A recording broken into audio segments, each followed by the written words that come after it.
Bosch's Biogenesis Clinic originally flagged for distributing illegal drugs to professional athletes back in January. But players like A-Rod denied a connection. So how critical is Tony Bosch's cooperation to nailing these players accused of using performance-enhancing drugs?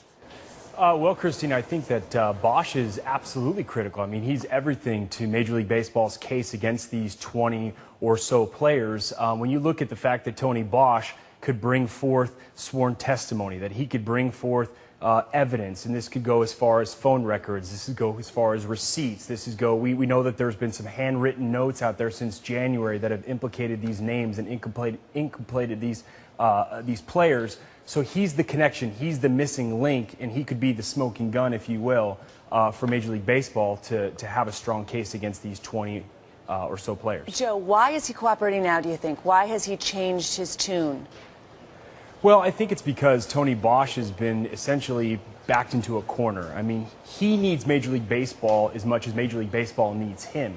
Right now, Major League Baseball is threatening a massive lawsuit against Tony Bosch.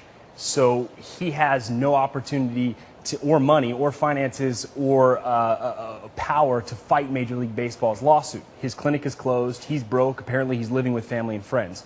So his options there are very limited.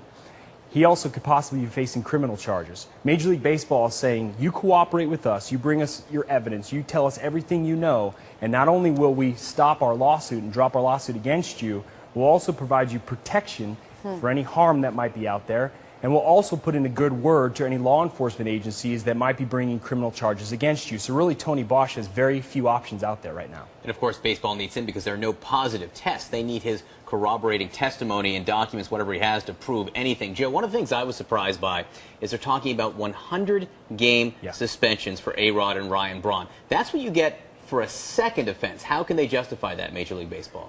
Well, Major League Baseball is basically saying it's going to be a two-strike policy here, that one strike is for the link to performance-enhancing drugs. The second strike would be for lying about it or denying it. So 50 games for the first strike, 50 games for the second strike. That's 100 games for two former MVPs, Alex Rodriguez, Ryan Braun. This is unprecedented.